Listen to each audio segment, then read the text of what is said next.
Bienvenue sur notre chaîne Decacode. Installez-vous confortablement et profitez du spectacle. Et on se retrouve tout de suite après. Dans les cours d'aujourd'hui, nous allons apprendre à utiliser les boucles imbriquées ainsi que les instructions break et continue. Dans une boucle imbriquée, donc comme vous l'avez vu en C, pour ceux qui ont eu la chance ou la possibilité de suivre ce cours-là, dans une boucle imbriquée, c'est une boucle qui contient une autre boucle. Donc, dans l'exemple que je vais donner, on va avoir une boucle imbriquée qui contient juste une seule boucle imbriquée. Mais, comme vous pouvez voir ici, j'ai bien mis qu'on peut arriver à n profondeur de boucle. Là, je me suis arrêté à 3 dans cette démonstration, mais on peut aller très très très loin, fort, avec des while, avec des do-while, comme on veut. Après, ça devient plus compliqué à lire, mais on peut y arriver. Donc, le langage donne cette possibilité-là. Donc là, on a bien une boucle imbriquée à 3 niveaux. D'accord? Voilà. Donc, c'est ce que nous allons voir ici. On va se contenter juste de 2 niveaux. Et pour vos besoins, vous pouvez peut-être monter à 3 niveaux, 4 niveaux, comme vous voulez. Après, ça devient illisible. En général, on s'arrête à 2 niveaux. S'il y a une troisième boucle ou énième boucle, on écrit une fonction qui va contenir d'autres boucles. Comme ça, on va appeler une fonction ici, et dans la fonction, il y aura peut-être une boucle. Et si on a besoin d'une quatrième, dans la fonction, il y aura une autre fonction qui va appeler une boucle, etc. Ça, c'est ce qui est intéressant avec les langages évolués tels que les Java ou les C, c'est qu'on peut utiliser des fonctions, des procédures. Et en Java, comme on les appelle, des attributs. Ok. Bon. Donc, on va partir avec un exemple, avec une boucle imbriquée simple.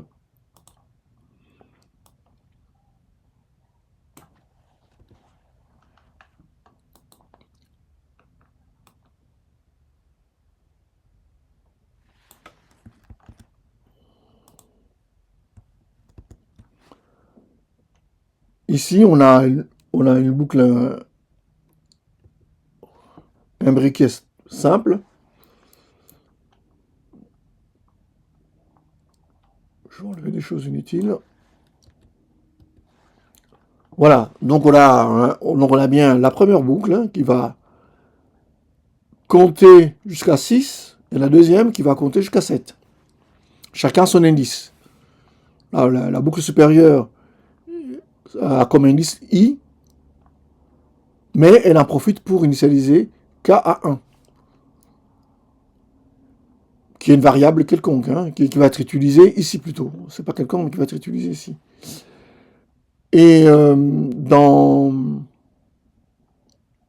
la deuxième boucle, on va utiliser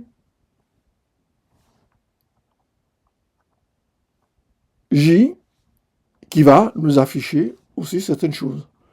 D'accord? Alors, ce que je voulais faire pendant qu'on est là,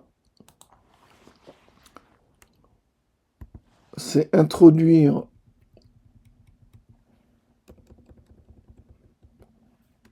cette fonction que vous n'avez pas vue.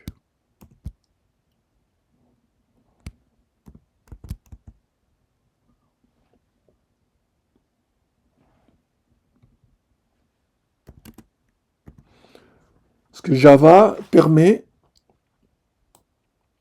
d'avoir aussi maintenant le printf qu'on utilise en C. Pour ceux qui ont vu le C, donc le printf aussi peut s'utiliser en Java avec ça. Dans ce cas-là, ça nous permet d'avoir un formatage comme en C. J'exécute.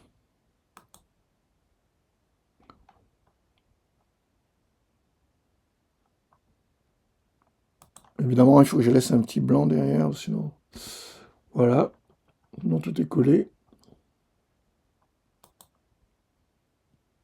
Voilà. Donc là, on a bien il affiche bien de 0,1, 0,2 jusqu'à 42. Donc c'est une boucle qui affiche tout.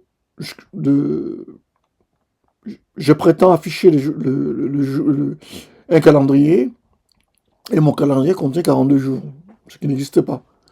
Voilà, ça c'est le but, ça c'est la première réaction. Et vous allez voir qu'avec les breaks, les contenus et tout ça, ça va nous permettre d'affiner cet affichage. D'accord? Donc, je prends un deuxième exemple qui va nous permettre d'affiner cet affichage.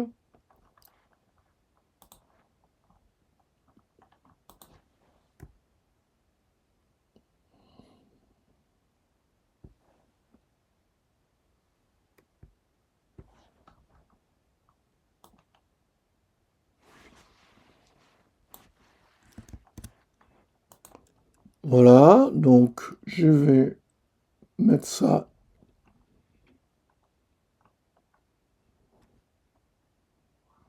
ici.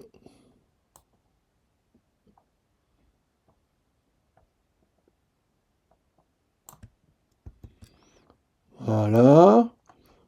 Et du coup, je n'ai plus ma déclaration que je vais ajouter. Sinon, il ne va pas être content.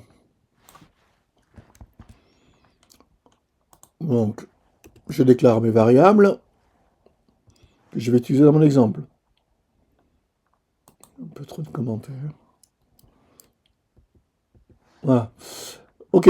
Donc, dans cet exemple, on va faire pareil. Hein, on va compter des i jusqu'à 6. Et l'autre jusque là. Maintenant que vous connaissez la fonction printf utilisant Java, on va faire les choses propres. Hein. Pour ceux qui ont eu la chance de participer au cours C, on utilise exactement la même chose. Hein. Le même exemple.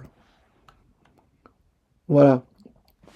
Donc là, vous voyez, donc j'ai toujours les deux boucles imbriquées qui va compter.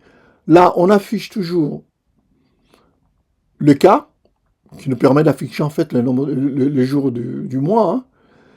Et si K est supérieur à 31, donc un mois ne peut pas compter plus de 31 jours, et on met les booléens que j'ai déclarés ici, on les met à trou. Et on sort de la boucle intérieure. Mais si on sort de la boucle intérieure, qu'est-ce qui va se passer? On va remonter et on va continuer à itérer. Mais pour éviter cela, qu'est-ce qu'on fait? On teste. Si stop est égal à true, on sort de cette boucle-là et on s'arrête. Vous voyez? Donc ici, le break va nous permettre de sortir de la boucle principale. Ceux qui avaient suivi le langage C se retrouvent facilement. C'est exactement le même principe. Donc le break permet de sortir d'une boucle. Là, le break ici, il a permis de sortir de cette boucle-là, seulement celle-là.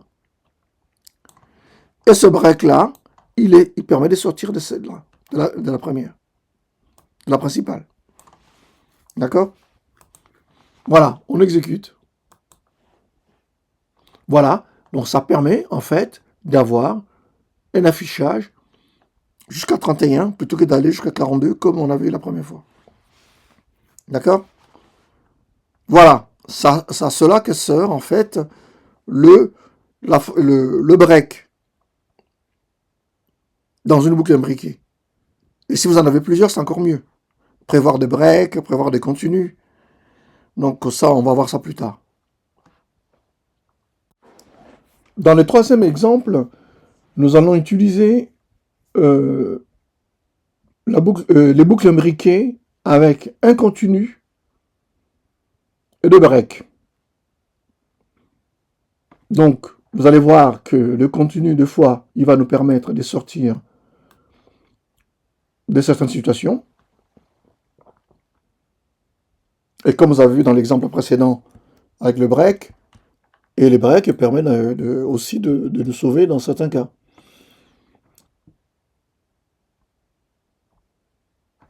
Donc ici,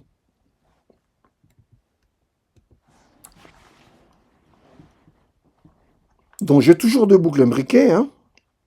Et ça ne change pas.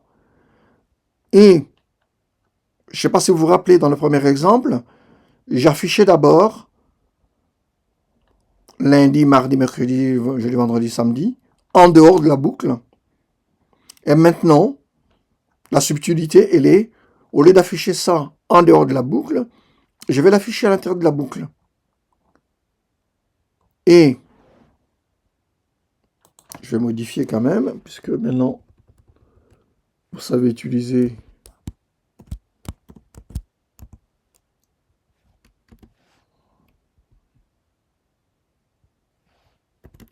les printf de Java.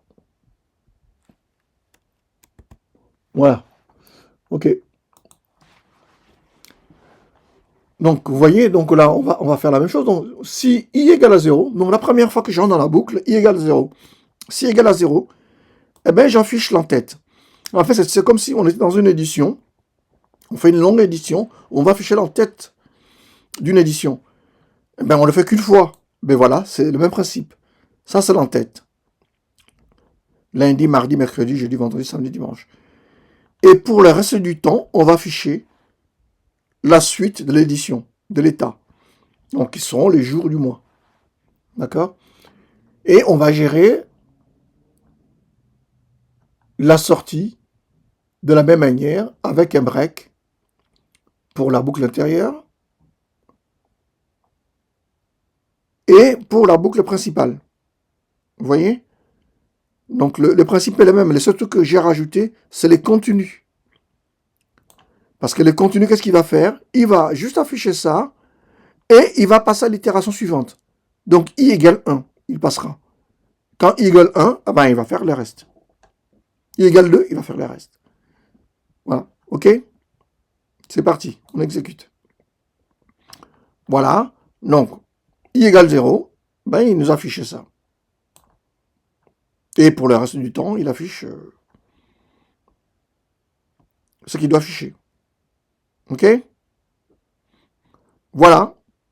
Donc, vous savez à peu près tout sur le boucle imbriqué, avec deux boucles imbriquées en fait, les contenus, l'instruction continue et l'instruction break. Voilà. Donc, normalement, ça doit être suffisant et ça doit vous permettre d'écrire des programmes un peu plus compliqués avec des breaks et des contenus. Voilà, c'est fini pour aujourd'hui. J'espère que cette vidéo vous a plu et je vous donne rendez-vous pour la prochaine leçon. Au revoir et à bientôt.